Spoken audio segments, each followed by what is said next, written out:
So we're going to go ahead and get started here. So again, we're probably going to go through what we do before, where I have to click 10 things before I figure it out. So bear with me. You all know the drill.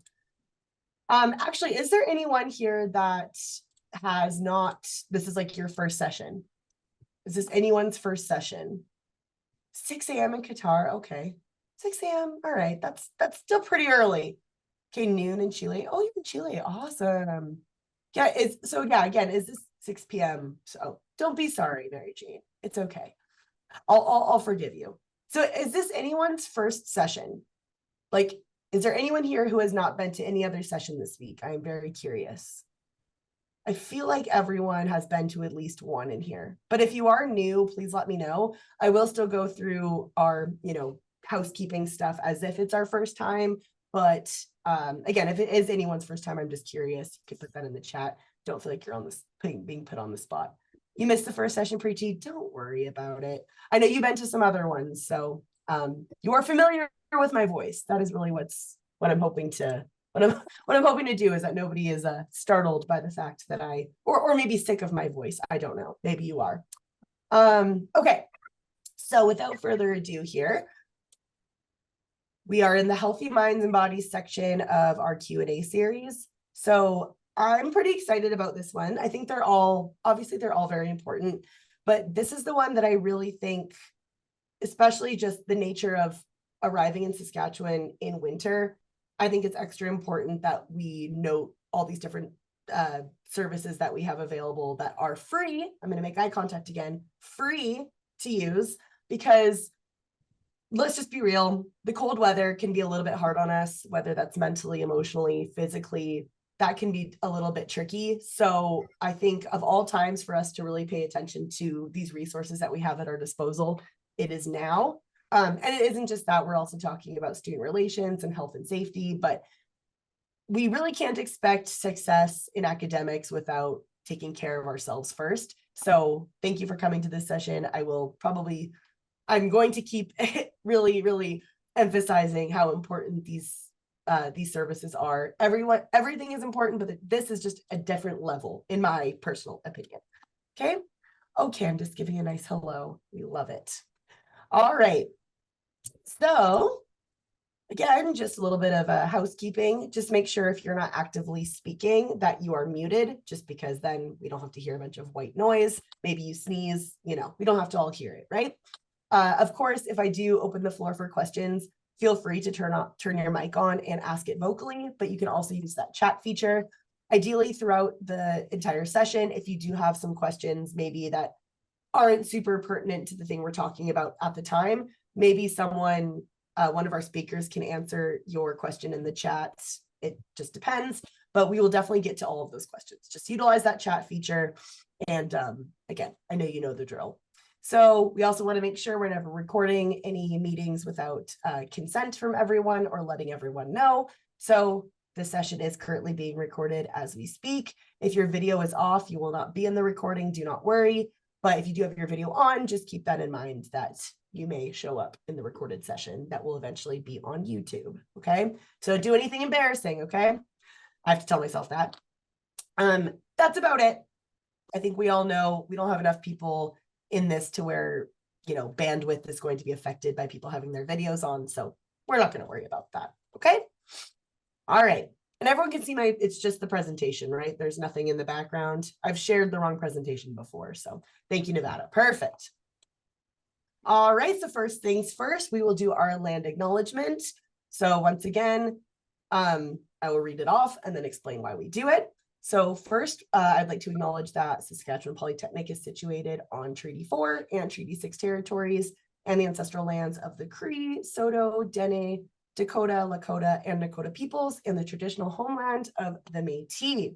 So I'm going to go ahead and put this link in the chat again, just because, again, if you haven't read it yet, or maybe you just want to do a little bit more reading, I always recommend that we're constantly educating ourselves. So what is a land acknowledgement? It is a formal statement that recognizes this unique and enduring relationship between Indigenous peoples of what is now called Canada, and of course, this land that they have resided on for thousands of years. So it's really important to understand that there's a long-standing history that has brought all of us to reside on this land. That's brought me, to work, to play, everything else. And what's really important to note is that land acknowledgements are not past tense. They shouldn't be used in a historical context per se, because colonialism is a process that is ongoing every single day. So it's kind of up to us to educate ourselves as much as we can, to read and acknowledge that there's a complicated history with us being on this land. So if you want to read more, you know the drill, just click that link in the chat. And of course, on every single campus too, there are Indigenous centers that you can always go and have conversations with different advisors. I really recommend it. There's a lot to learn, and they also have a lot of fun activities that go on in that center. So please visit those centers if you can. I really, really, really recommend it. Okay. And we did just some lovely, friendly people too. All right. So today's panel on healthy minds and bodies with Fit and Rec, we've got Kelly Wells, who, if you were at my session yesterday, you will remember that yesterday was his birthday. So if you want to give him a little belated birthday shout out in the chat, and he's going to be angry at me for it, go ahead and do that. With counseling services, we have Candace Klobel, who is absolutely lovely, and I can't wait to hear her talk, because she just there's something about her voice that's very calming, and I think you will notice that. I love it. And then with health, safety, and security, we have Lori Spanier, who is not super physically far from me right now, but maybe she'll come visit me later. And then with student relations, we have Mike Dubnik and Nevada Smith. Mike is also very physically close to me right now. He's like just in the other office. We love it. All right, so we will go ahead and begin with Kelly with Fit and Rec. So take it away, Kelly. Thank you, Kelsey. Welcome to our little Q&A. My name is Kelly Wells. I'm at the Saskatoon campus. I do need to find out about the Dominican campus though, because someone needs to be there, and I'm volunteering. Anyways, we get a lot of questions about fitness and recreation, and it is free. So if you are at one of our locations in Saskatchewan, you should take advantage of all the opportunities that we have.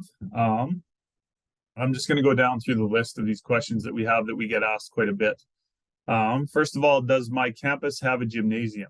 If you are on the PA, Prince Albert campus, the Saskatoon campus, and the Moose Jaw campus, you will have a gymnasium. If you are on the Regina campus, we don't have one. We'll talk about that in a little bit. At number 5, as it relates to intramurals and things like that.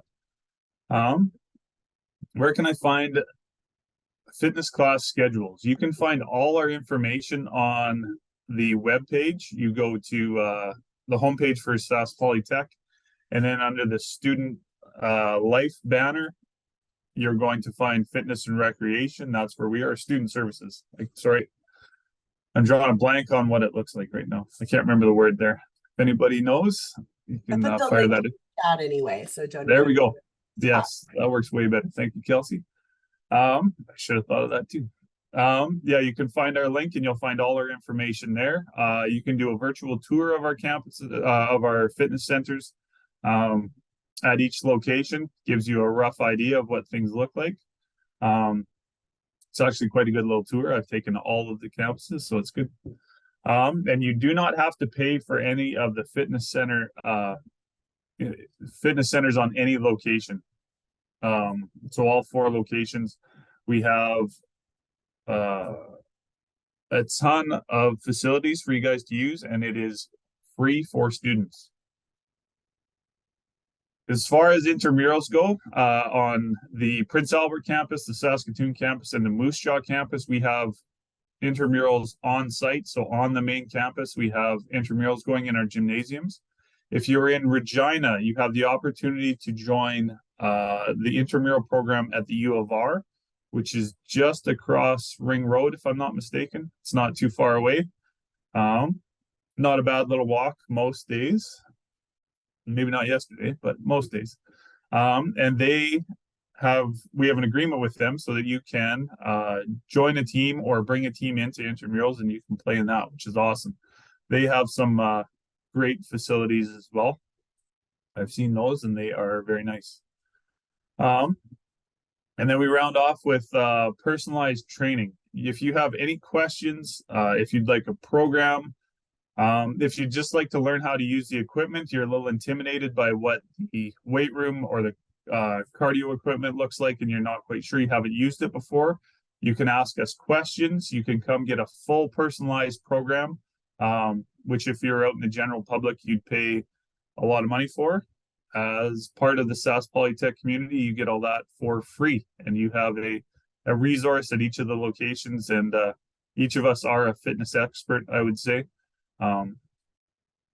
Looking at the definition of expert, you have an expert at each location that you can use, and a ton of resources at your disposal that normally cost a ton of money. Jose, I'm just looking at the chat. Your chat popped up. Sorry. If you're looking for a personalized program, you can email wellness, or you can email myself. There's 4 of us.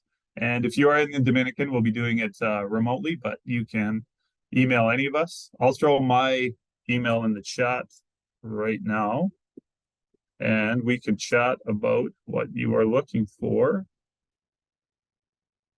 as well.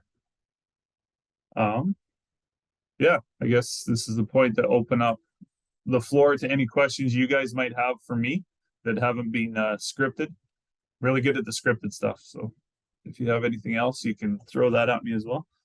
You're good at it all, Kelly. I do also want to add, as we've done with all the other sessions, I will be sending a follow-up email that has everyone's contact info. So if you do want to end up chatting with Kelly after, you will have his information. Okay, we have, or I'll just quickly answer this one question vocally. Again, you do not need to pay to use this stuff, to use the fitness center, the gym, anything like that. In terms of pre-booking the gym, like the gymnasium, I will leave that to Kelly. I think it just depends on, I don't know. We have some, so if you're talking about the gymnasium specifically, I'll go through our hours really quickly too. They're a little bit different at each campus, just because of our location in the city and some things like that. So you can find our hours on our homepage that Kelsey put the link into the chat for. Students can book the gym if you have a group of students looking to do an activity. Because you're part of the Sask Polytech community, you could book the gymnasium if you wanted to have an activity in there, as long as it's not booked with other stuff. We cater to programs first, and then our own programming with intramurals and stuff like that. But there is open gym time, so gymnasium time, in each location that students can get a hold of if you wanted to hold an activity for students. And then, sorry, I'm just looking at the chat as well, Kelsey. There's a question. Does Moose Jaw campus have a gymnasium? Yes, you have a gymnasium and you have a fitness center. So the weight room, cardiovascular center, cardiovascular training. We all have the same sort of equipment, a little bit different in each location, but we all have fitness centers. And then those 3 locations have the gymnasium.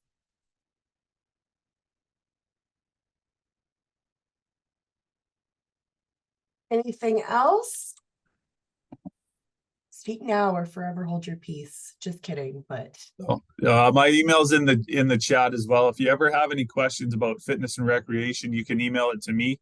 If you're on another campus location, I can direct you to the correct instructor on your campus after that, but feel free to send me a message anytime about anything fitness and recreation.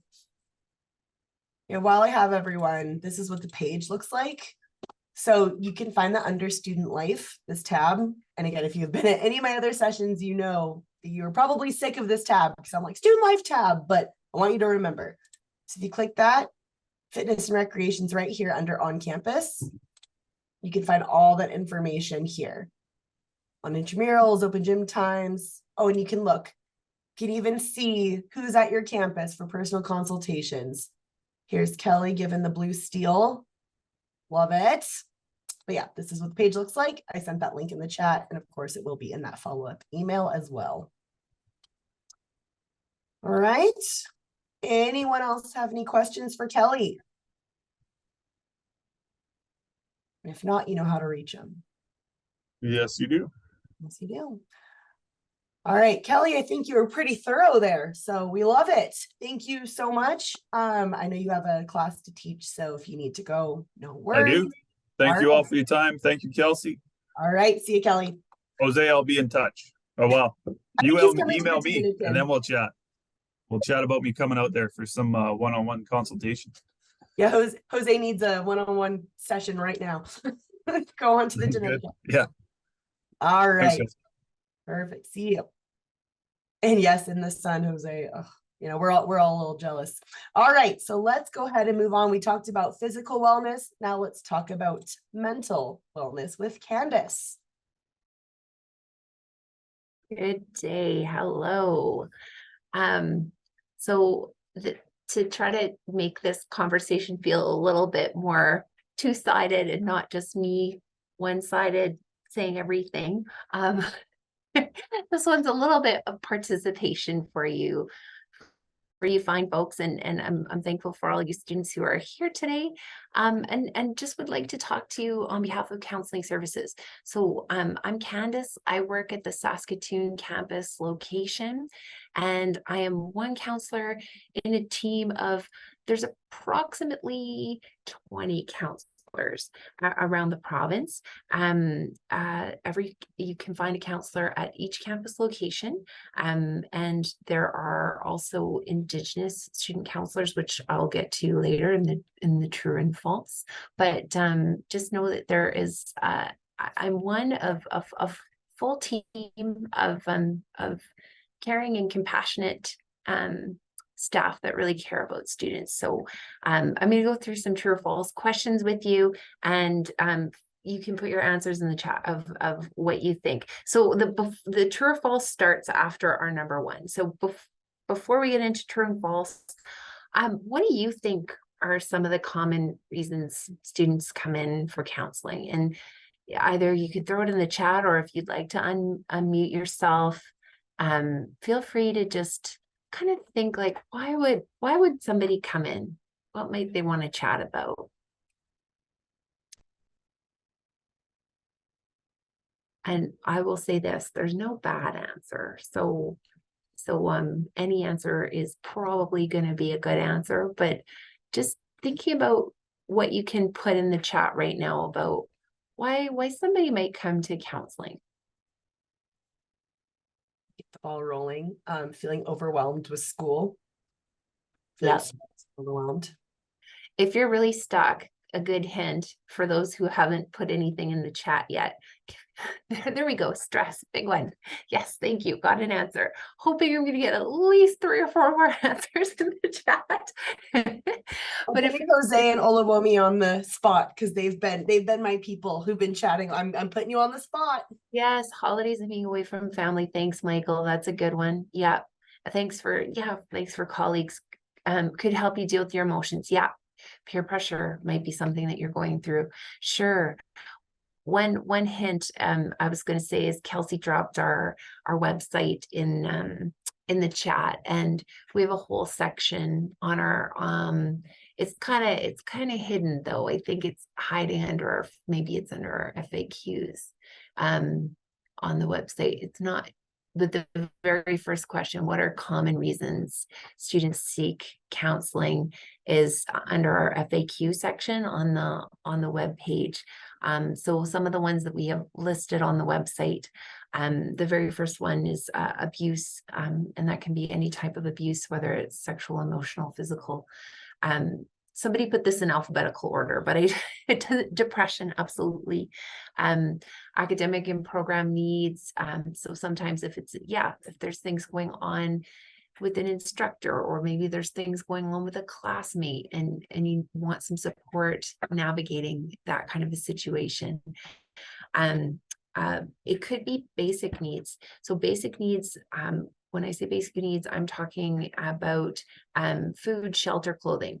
And clothing might sound funny, but for example, new students coming to Canada in January, if you arrive here and for some reason you are in a position where you didn't have enough funds to get yourself a good warm winter jacket and some warm boots, I encourage you to come and see us because we do have some supports for students. If you're ever in a position where your basic needs are not met, so food, clothing, shelter, please come to counseling services and we will help you with that. Yeah, I'm seeing good answers coming in there. Absolutely balancing academics and life, anything mental health related. So depression, anxiety, maybe there's addictions, might be personal identity. It could be perhaps, for example, gender identity. And if you are transitioning, that might be a reason that you come in to get support around that. Anxiety, and for international students don't know how to cope with the new culture. Yes, cultural adaptation is a big one. Because one way I can relate to this is when I was in my early 20s, I moved to Taiwan. I didn't speak the language. It was my first time living outside of Canada, and I can certainly relate to the experience of adapting in a new culture and kind of understanding all the differences that you're navigating. Because for some international students, when you're coming in, maybe the differences won't feel maybe some will feel quite similar and not that different, and for others there might be big differences. And sometimes just digesting and processing that information, even taking the time to with the academics, translating the content that you're getting in class into your first language for comprehension, and then translating it back into English to get your assignment in. So there can be lots around the cultural adaptation. Thoughts of suicide is another one that I don't want to overlook. That one is on our list, and if that's ever something that is happening for you, that is a very good reason to come in for support, because we want to ensure that that your safety is accounted for, and please know that we do care about students' well-being. So relationship difficulties is also on the list. That might be any type of relationship. So that could be with a roommate, it might be with an intimate partner, it might be relationships with family. Really, there's no wrong reason. One thing that's not on our giant list, but it's not uncommon, is actually if you're ever struggling with sleep, that's a good one to come in as well, and we'll help work on some strategies to help get your sleep better regulated. Because often if your sleep cycle starts to go off, usually it impacts us in other areas of our well-being.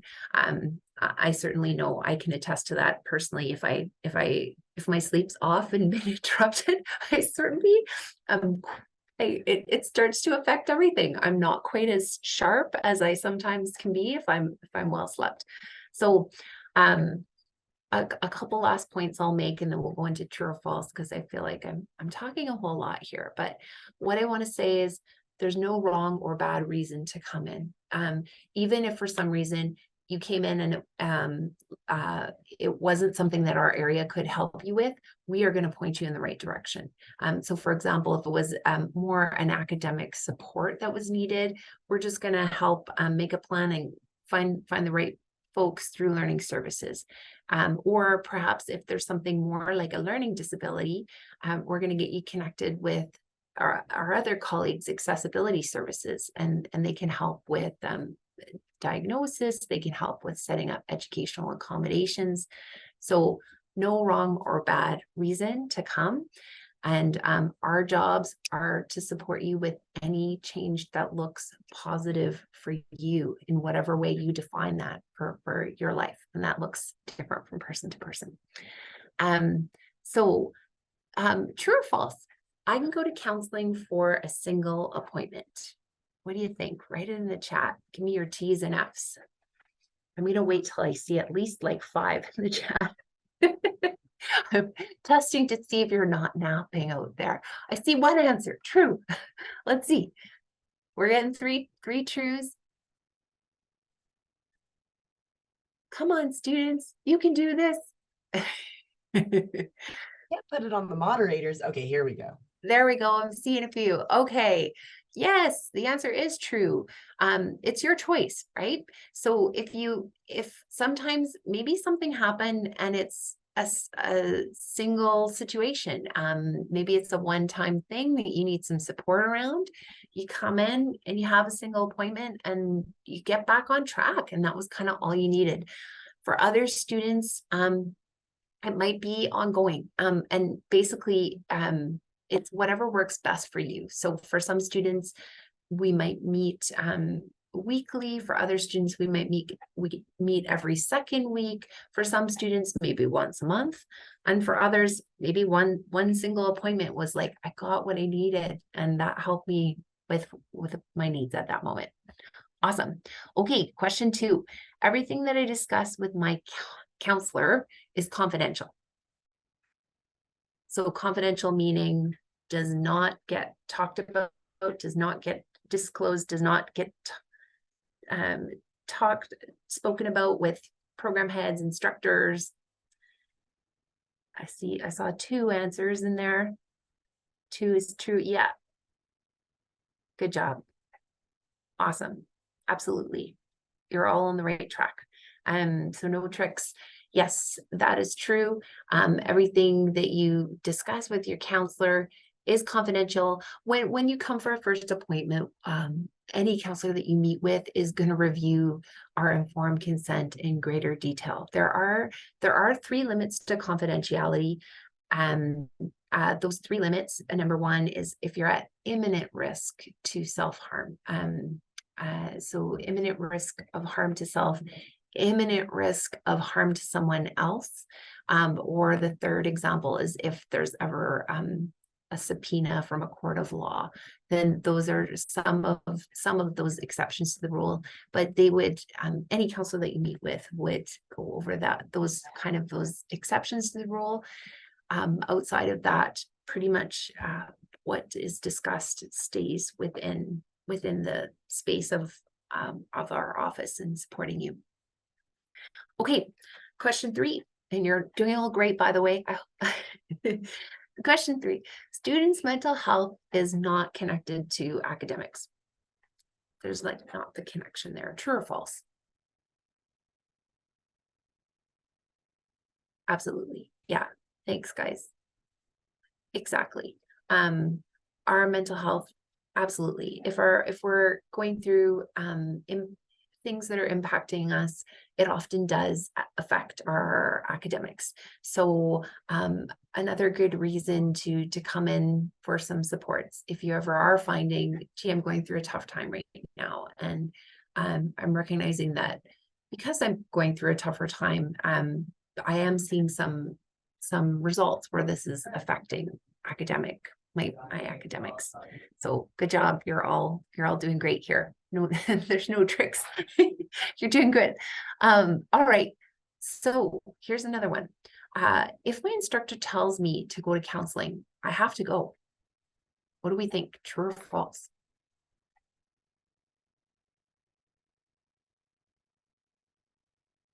I'm watching the responses coming in.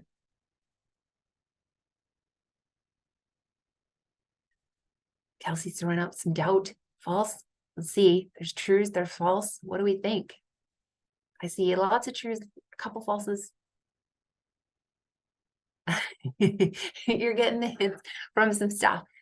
This one's actually false. Yeah, so nobody can mandate you to go. And let me clarify. Sometimes your instructors are caring folks, and they might recognize, I think, you might be going through some struggles. And perhaps they might suggest it, right? They might say, hey, you might want to consider booking an appointment at counseling. Instructors, program heads, no one has the right in this institution to tell you that you have to go to counseling. Counseling is your choice. It's not mandated. So sometimes people might suggest it, right? Like they say, you might want to come because it could be helpful to you. But we do not want any student to ever feel as though, you know, that your arm is twisted behind your back and that you're coming down to the office and you have to talk to someone, right? So this actually, hopefully it doesn't happen. Most instructors should know that they can't tell you, you have to go to counseling. So it's your choice, right? So I want you to know that if there's ever a situation that comes up and you know, just know that it's your choice. You are never mandated to come to see counseling. It's hopefully it's meant to be a service that is helpful to you, right? In the same way of no one makes you to go see the Kelly in the gym, right? If you want to go and you're like, I think this might be good for my well-being to go to the gym, same thing. Maybe this might be good for my mental health and well-being to go to counseling, right? But we can't make you go to the gym. Well, I shouldn't say, I better watch what I'm saying there, because there's certain programs that do have some gym components built in. If you're in fitness and recreation, for example, there might be some gym components that are built in, but folks cannot make you go. It's your choice. Question 5. Here's a fun one. Counselors sit in their offices all day. What do you think? True or false? I am sitting in my office right now, for the record. Well, I'm happy to see some falses. Yay. Yeah. Well, thanks. I'm glad there's some falses. You know, we do spend, it's true that there is a good portion of our day that where we may be in our office, especially if we're booked with one-on-one student appointments. But the false part, which why do you, that's okay, I'll just tell you the answer. The false part is we do come in, sometimes we're going to do a classroom presentation, right? You might see us come in and maybe we'll talk about a certain mental health topic. Maybe we'll talk about tips and strategies around managing stress, right? That's a pretty common one for students. So if we're invited into the classroom, you might see us come do a classroom presentation. When possible, we like to get involved with events on campus too. For example, we're right in the middle of Stress Better right now on campus. Stress Better started on November 28th and it wraps up on December 9th. But Stress Better is a 2 weeks full of different activities to support student mental health, especially during crunch time when exam season is heavy right now. So we've been out in the hallways giving away self-care kits to students.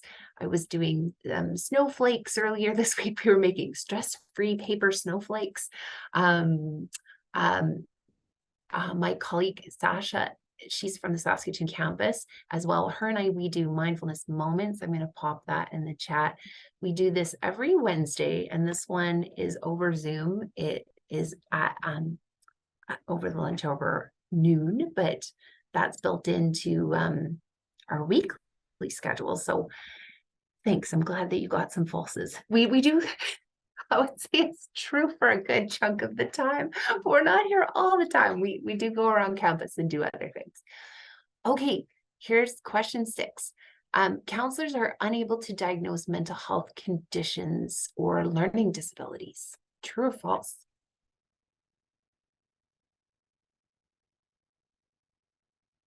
What do we think about that one?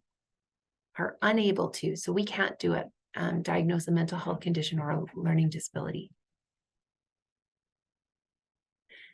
I'm seeing a few falses. This one actually, it's a bit of a tricky question. This one's actually true. So if you're in my office, I can't do any diagnosis. That's not within my scope of practice, and that's not what fits within my role here as a role of a counselor. However, we do have a team of educational psychologists on campus. They're called accessibility consultants. They also work in our office area. If someone has, it could be, for example, anxiety, depression, I think they can do, our accessibility consultants can do a certain number of mental health diagnoses. Not all of them, even some of them outside, you may have to go to a medical professional in connection to a mental health diagnosis. But our accessibility services colleagues on campus, they diagnose for learning disabilities, attentional issues. So for example, if you have ADD or ADHD, that might be, or if you're not sure, right? If you are coming to campus and it's something that you've always wondered about, they can do the assessments. So we can't do that. We can support you if you've got a mental health condition or you do have a learning disability. Certainly the counseling side, we can help you with some of those mental, emotional. I look at the whole person, right? I want to say spiritual, physical. I don't want to just cut any slices of the pie, but we work with the whole person to help support you on your academic journey here. Okay, question 7. I need to be Indigenous if I want to see an Indigenous counselor. What do we think? True or false?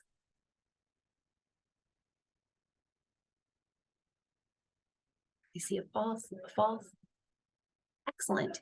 You guys are getting the answers right off the hop. Awesome. Yes. So we do have Indigenous counselors on staff. You do not have to identify as Indigenous if you'd like to see one of our Indigenous counselors.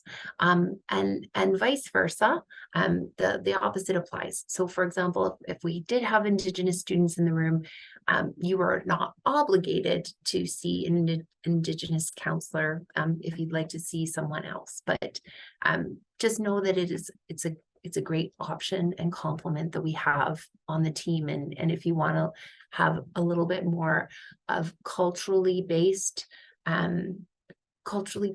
counseling that's relevant to the individual, our Indigenous counselors are excellent to meet with. Okay, number 8, counselors are the experts on me.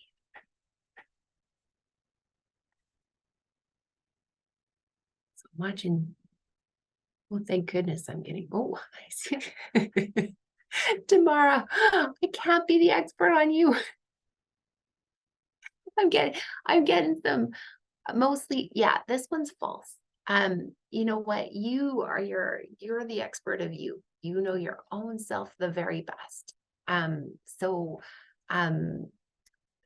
We have certain areas of expertise, right? We might have areas where we can bring knowledge into that counseling space, but you are the expert of you, and you're the one who's going to know, this is what works for me. This does not work for me, right? You know your own self the very best, and we can bring in some of our knowledge and areas of maybe we have certain expertise areas of knowledge that we can bring in to support you, but you're the expert of you. So I hope that makes some sense. I know some of the ways we wrote these questions are a little tricky. Okay, last one. Thanks everybody, because I feel like I'm taking up a lot of talking space here. So I really appreciate your patience and your energy and attention. So number 9, shame, stigma, or fear can prevent people from booking in with counselors. What do we think? Yeah, absolutely. I'm seeing the truth. Yeah. And so I just want to let you know that it does take a tremendous amount of courage sometimes just to, because of that, right? Because of that shame, that stigma, or that fear, to step into the room and come and talk to someone. So yeah, I have a lot of admiration and respect, because I know it takes a lot of courage sometimes to just go, okay, I think I would like to take that step for my wellness, for my well-being. I just want to talk. One thing that I will say, I'll point out, this is a free service, and it's included as part of your student fees. And if you were going to see a counselor outside of Sask Polytech, a private practice counselor, there would be a lot of fees associated with it. So, you know, while you're going to school, if you ever are going through a tough time, I would encourage you to try it out at least, right? Going back to that number one, even if you didn't like it on the very first try, right? At least you could say, okay, I gave it a try and maybe that wasn't for me. I sincerely hope that there's good folks on our team and that, you know, you'll find that actually it was helpful. But just acknowledging that it takes a lot of courage to take the step. So around that, what I'll say is to try to make it feel more safe so that you have lots of touch points. If you want to book with counseling services, you can book it but just by sending an email, right? Nobody has to see that. Nobody has to know. You can book by making a phone call. Again, nobody has to see that. Yes, Preeti, we can, the times that we're here are usually between 8 and 4:30. There are a few counselors who offer some evening hours depending on campus location. Generally speaking, kind of in the 8 to 4:30 tends to be the business hours. So 3 main ways you can book appointments. One is showing up in the counseling office area and just, you know, walking in and saying, I want to book an appointment. The other ways is right through that page. You can phone, you can email. We do, if same thing, if it doesn't feel safe to walk into the counseling space and you feel like, oh, somebody on campus might see and then they know I'm coming, we do Zoom appointments. So this same way, right? You can meet with me over the computer like this, and folks don't have to know that you're meeting with a counselor. If, you know, again, we respect that confidentiality around it. So we're not going out there and telling everybody, you know, this person booked in to see me and I want everybody to know. We do that confidentiality piece is very, very important in our jobs. So oh, good. I'm glad it sounds great. Okay, well, you probably had enough of me talking. Folks, for the record, I will stay on the Zoom just in case anybody has any questions that they want to drop in the chat. I'll probably just stop my video and mute myself while others are talking, but please know I'm still in the Zoom room. And the only last thing I will say is for those who are still outside of Canada, because of the way we're licensed, we can't start counseling service until you are in Canada. Once you're physically here in Canada, we can begin counseling services, but just while you're presently not here in the country, we can't start yet. But once you're here, hopefully soon, and hopefully staying warm, yeah, we're happy to connect with you. So thanks, everybody. Thank you so much, Candace. And I just want to add, don't apologize for being thorough, because it is something that I notice. I think, you know, as I know it's 2022 and I think people are a lot more open about the struggles they go through, but you know, there still is a lot of shame and stigma about counseling. And what I also wanted to quickly add is that you don't have to be at rock bottom to see a counselor, right? Like you can definitely, I mean, if it gets to that point, of course, but I feel like the theme of this session, and I know that Mike is going to say these words verbatim, is proactive, not reactive, right? So yes, of course, counseling is great to be there for when things are getting really tough, but you don't have to, you know, it doesn't have to be this rock bottom situation for you to go. You can, you know, you don't have to be crying when you go, right? It's that you can go at any time. So that's why it's so good to utilize these resources, maybe while you have the capacity, or at least trying it out while you have the capacity to do so.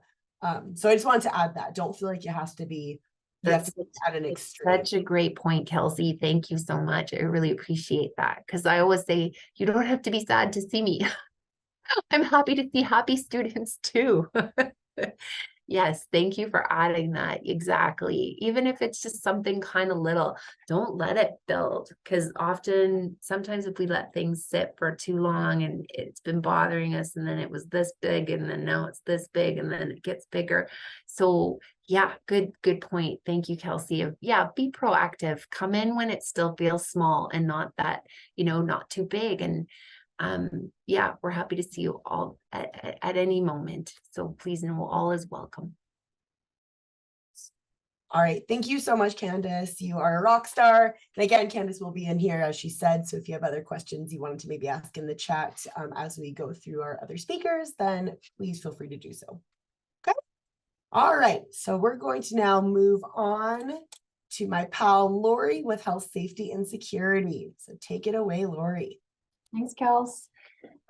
Yes, everyone, I'm Lori Spanier, and I physically work on the Regina campus, but I kind of branch out through all 4 campuses at the moment. So you'll hear me talking about several campuses, and what I'm meaning is the PA, Moose Jaw, Saskatoon, and Regina Parkway campuses. So yes, I do work with campus safety and security within the health, safety, and security team. So I have some questions on here. We're still being asked, what do I do if a student is testing positive for COVID-19? So we always say if you're not feeling well enough to be on campus, then probably a good idea not to be on campus until you're healthy. But having said that, we always ask that you let your instructor or your program know that you're going to be absent and the reason why. And we always follow the Saskatchewan Health Authority, their guidelines. So right now you can just check out their site, but just the most important thing is that you're letting your people know that you're not going to be there because of whatever reason. Okay. So number 2, where can I find security? Well, I'm not wearing a uniform, but our security guards wear their uniforms. Our security are the commissionaires, and they are physically on location at all of the campuses across our province. So when you come into the campuses, we'll be in the vicinity of any main entrances. And also, Kelsey, can you put the numbers up there? So Kelsey's going to put the numbers for the security desk across all of our campuses. And I would suggest you putting those into your phones in case something happens that you want to reach out.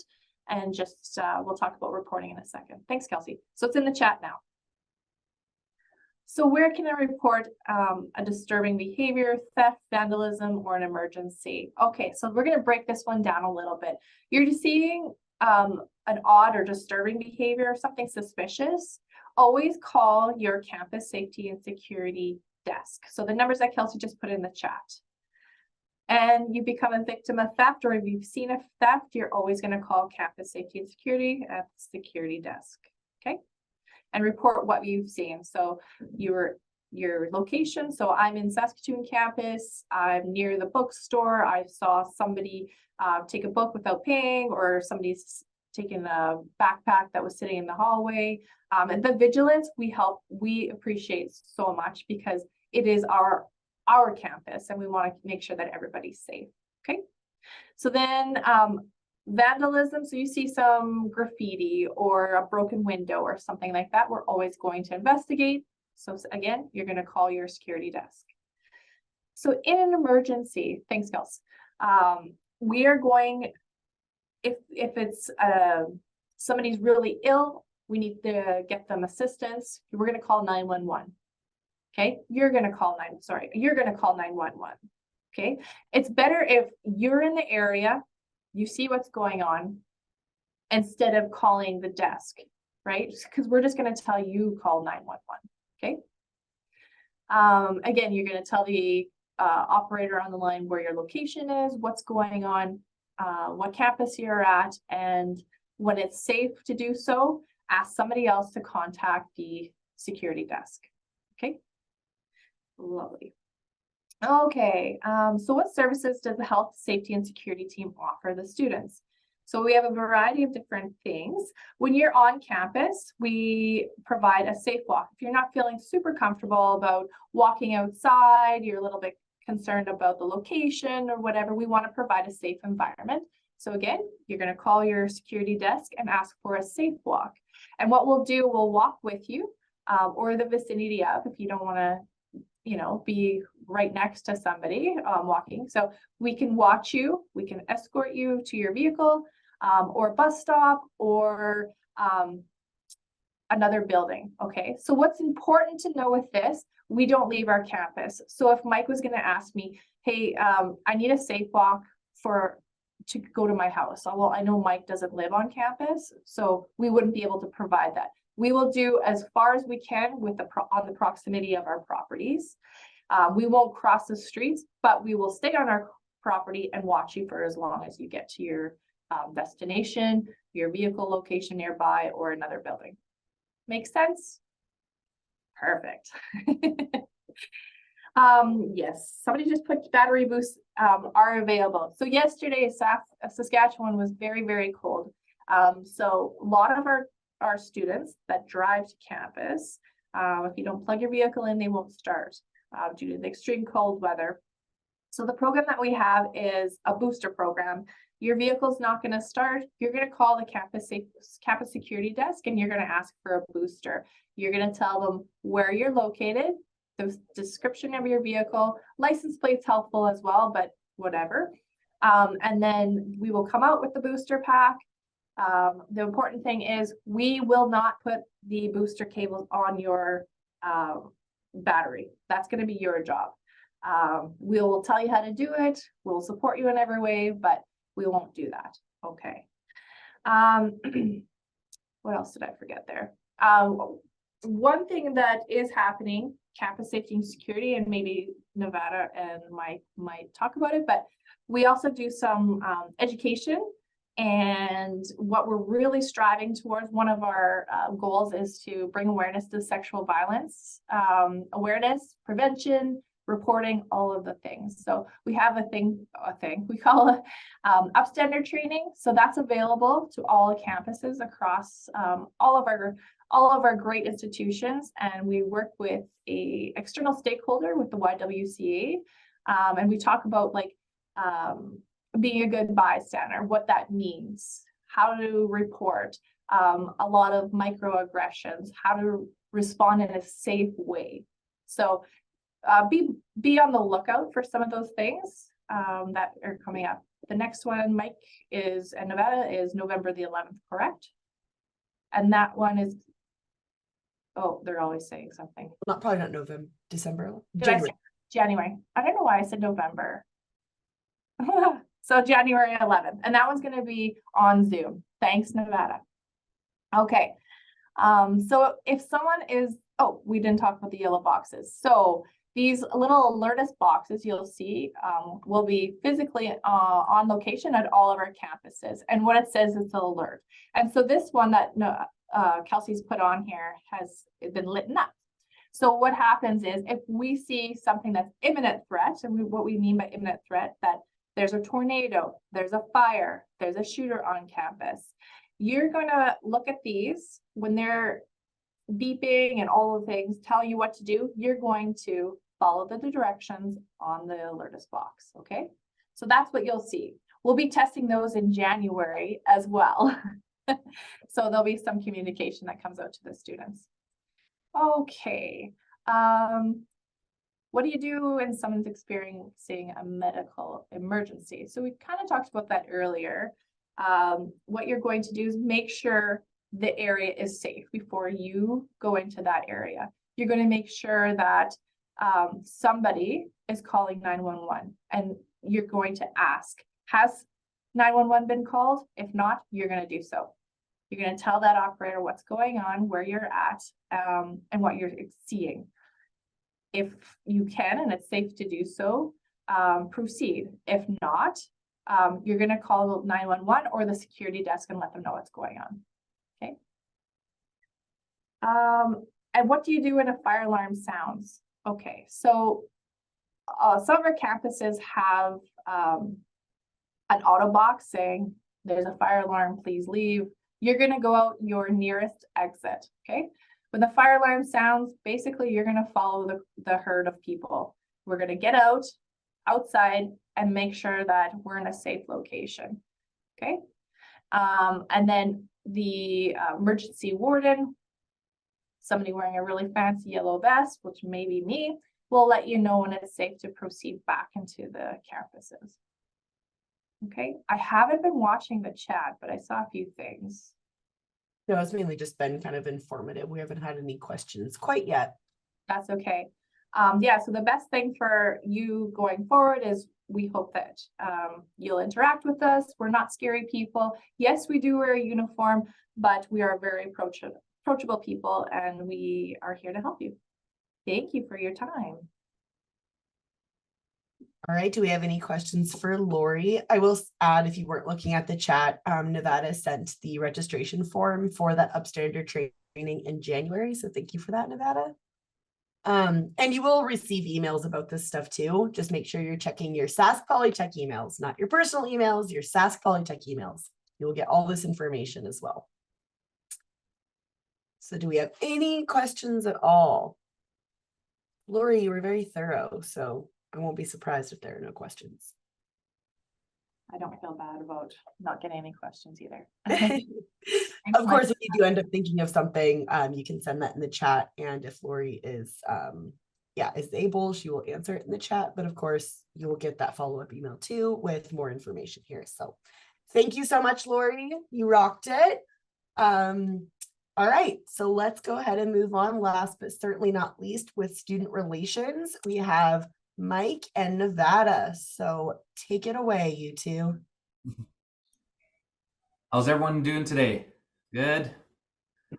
We're going to finish off. We're going to finish strong. Nevada and I, we are the student relation coordinators for all 4 campuses. We cover all 4.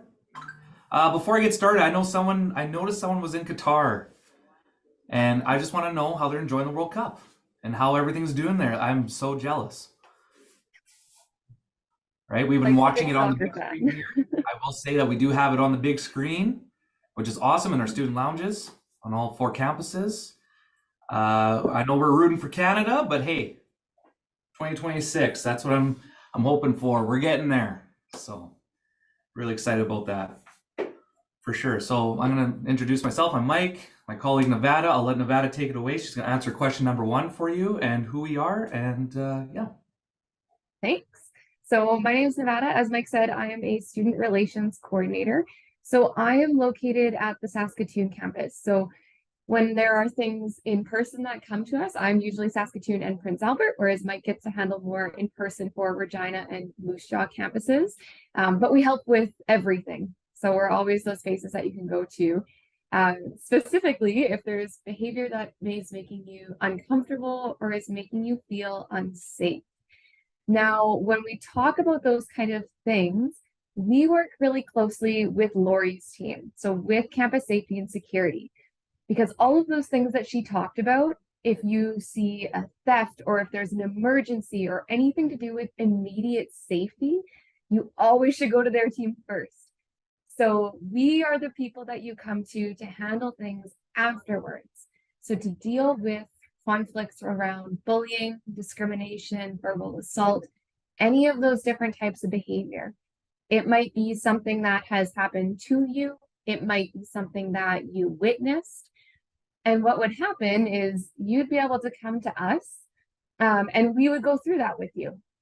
So it could be anything from disruptive classroom behavior to a physical fight to graffiti on your textbooks that someone else did. Anything that is considered non-academic misconduct. So behaviors that are not allowed on campus. And I'll let Mike take on the second part. For sure. Thanks, Nevada. So I'm just going to build on that in question number 2. So what happens if I have to meet with student relations? You're going to get Nevada and I. There's also Hannah and PA, and we're also hiring for a 4th. But we're a pretty tight-knit team. We work really well with each other.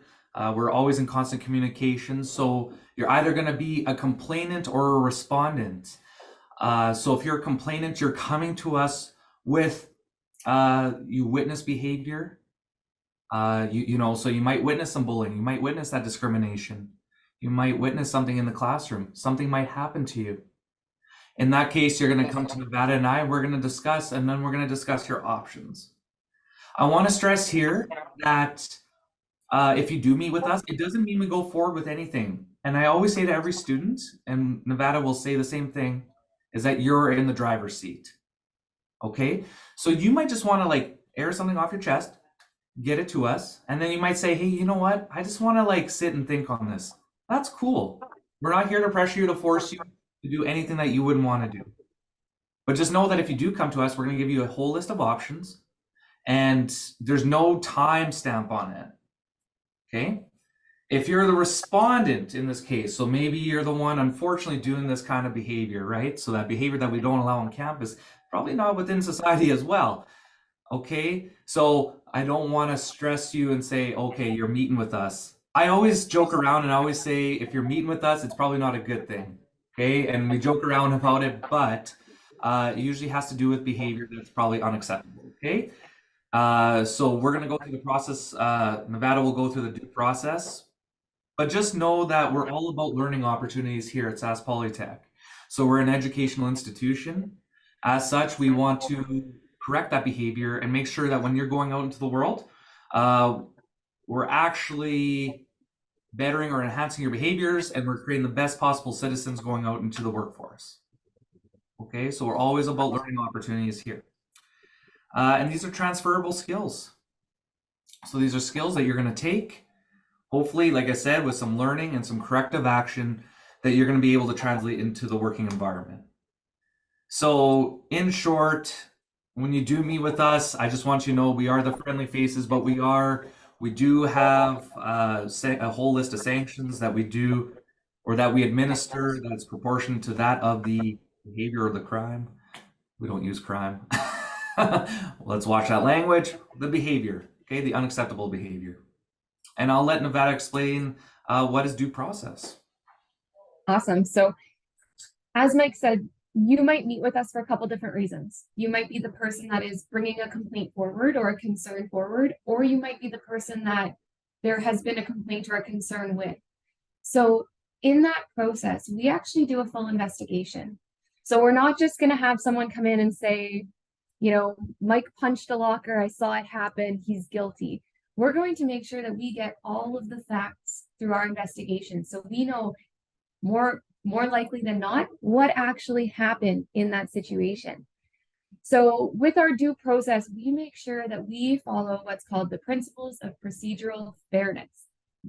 So that means that if somebody accuses you of something or says, you know, Mike did this, Mike keeps asking me on dates and I told him I'm not interested, then I need to make sure that I tell Mike exactly what the accusation is or what that alleged behavior is. So I would have to meet with Mike and tell him, hey, this specific person said that you have done this, and I give him a chance to respond. So then he gets to tell his side and say, yes, I did this, or no, I did not, or what his perspective was on that situation. Now, with that, he has that opportunity to have that conversation with an unbiased decision maker. So I am not a person, Mike's not a person that is giving you grades. We are not in the classroom with you knowing about your assignments or if you answer all the questions in class.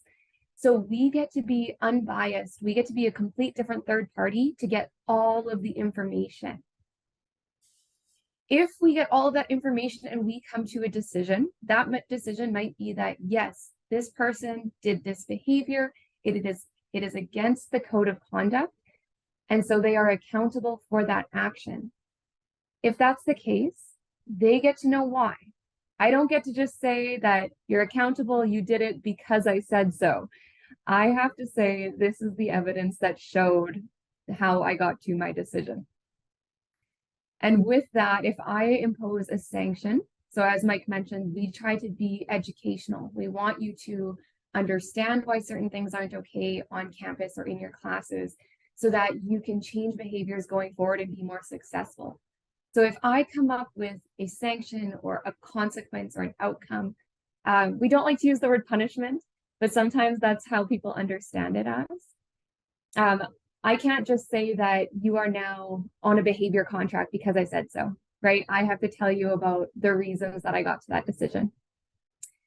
At the very end of it, the last part is that if you disagree with that decision, if you feel that there has been a decision made and the sanction is bigger than it should have been for the action, or if you think that there was bias present, you can actually appeal that decision.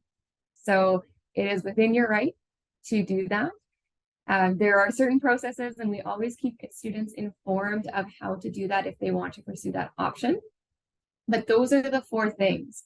So a right to know what's been said and to respond, a right to an unbiased decision maker, a right to the reasons if we come to a decision that you are accountable, and that opportunity to appeal at the very end. Excellent, Nevada. Like I said, you're innocent until proven guilty in our court of law. I'm just kidding, but that's how it works. So I really appreciate Nevada for explaining that. And I'm gonna just go on and answer the 4th question here. So how can student relations, us, help enhance your resume? I think this is very important. I'm just gonna throw this question out to anyone, and feel free to answer in the chat. What's the difference between hard skills and soft skills? Does anyone know? Or like to take a guess?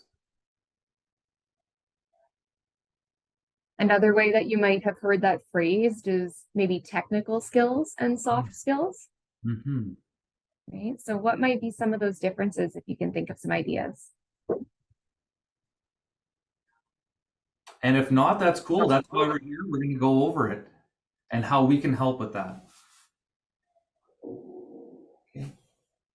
Well, maybe I'll just help with this. I'll start with the process, and then maybe that'll kind of turn on some light bulbs. But so hard skills. Hard skills are what you're coming to school for. So that's the education, the hands-on experience, the measurable, tangible, I guess, outcomes, specific abilities that you acquire when you do come to school. So great examples like an electrician. You know how to put wires together, insert, well, see, you can tell I'm not an electrician.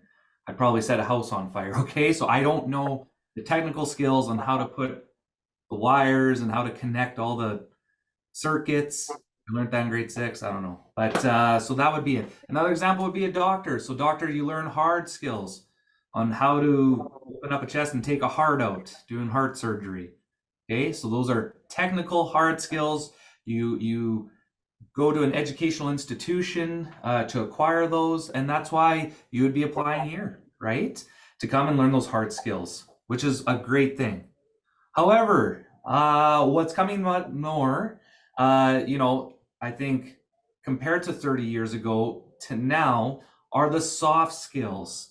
So these are skills that you acquire over lifetime and through experience and your age, right? So these are things like leadership, effective communication, boundary setting, teamwork, time management, adaptability, problem solving. That list is not exhaustive because there's more to it. But these are skills that are just as important as the hard skills.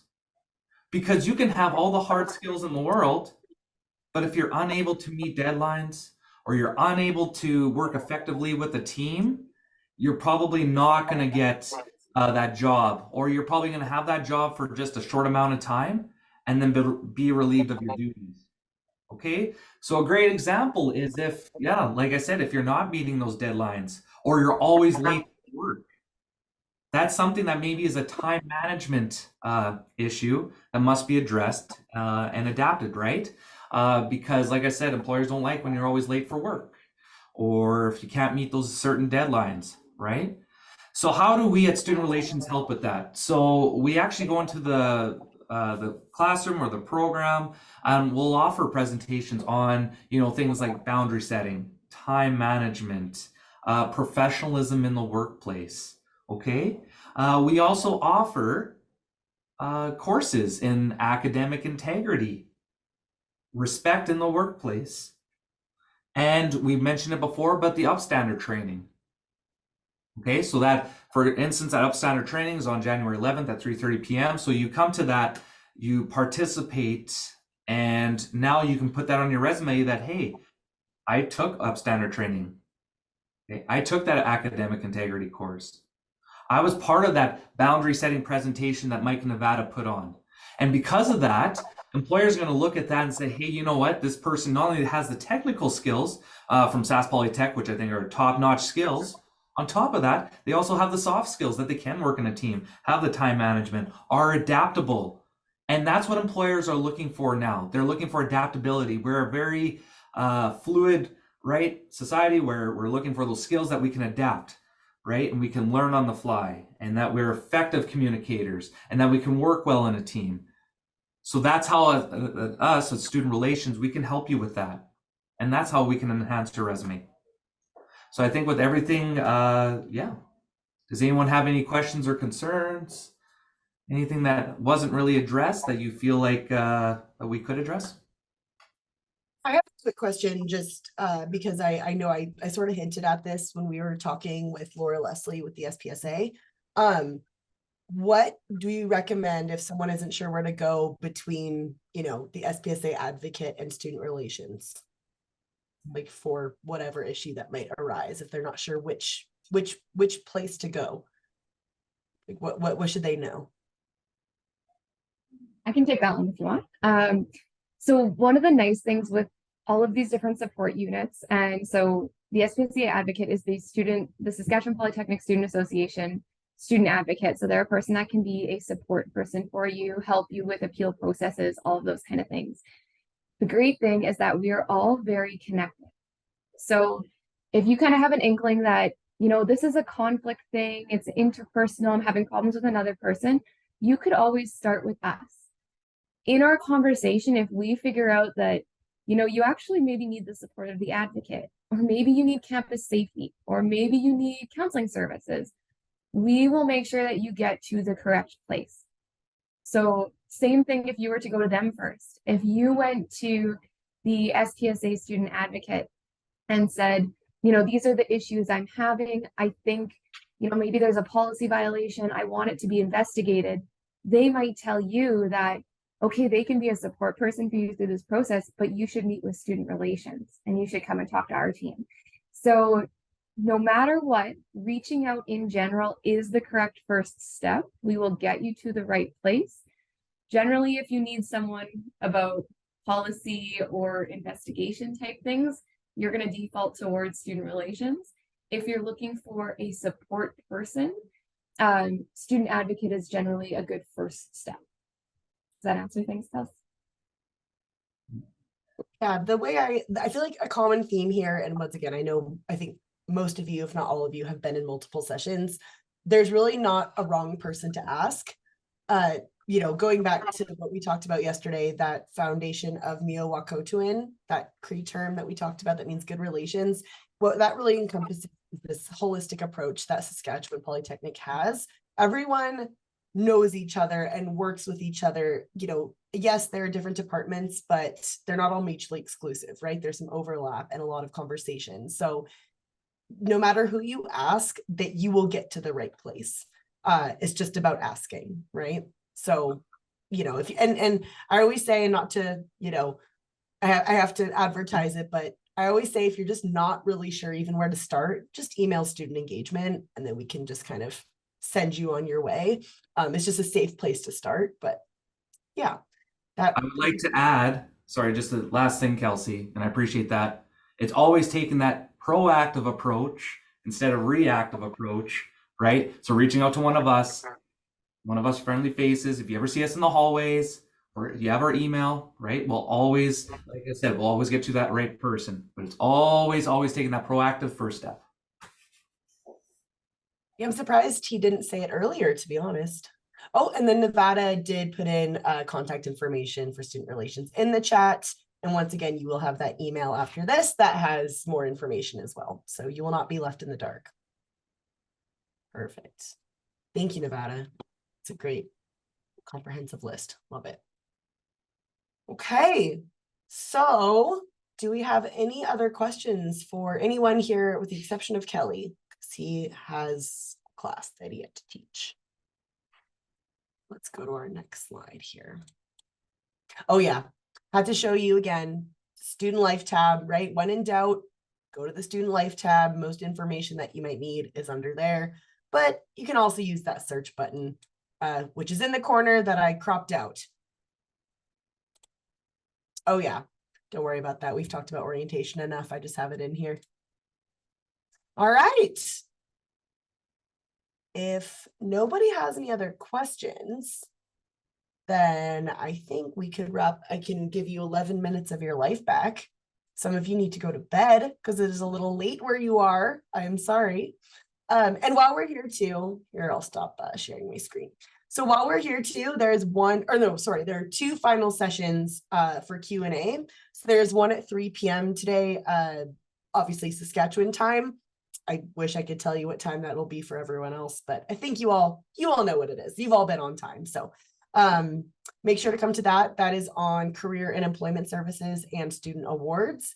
And then the session tomorrow is specifically on international. So international Q&A. And I think the majority of the students in here are international. So I'm sure you already know about it, but that session is a little bit different. It's not a pre-registration. You just click the link and show up when the meeting starts. So you might want to put that maybe manually in a calendar. I will send that in the follow-up email and we can talk more about it at our second Q&A. But aside from that, that is about it for me. Thank you, Nevada, Mike, Lori, and Lisa's always here because she's wonderful. I know you didn't present, but you're still here and I thank you for it. And then of course, Candace and Kelly, who is not here currently, but thank you all for coming. And once again, to all the students that have been here, and if you've been to, even if this is just your first session or you've been to more than one, thank you for being proactive. I promise you this will make things a lot easier when you actually get here. It's good to just get familiar. So thank you for hanging out with us in your mornings or afternoons or evenings or whatever they are.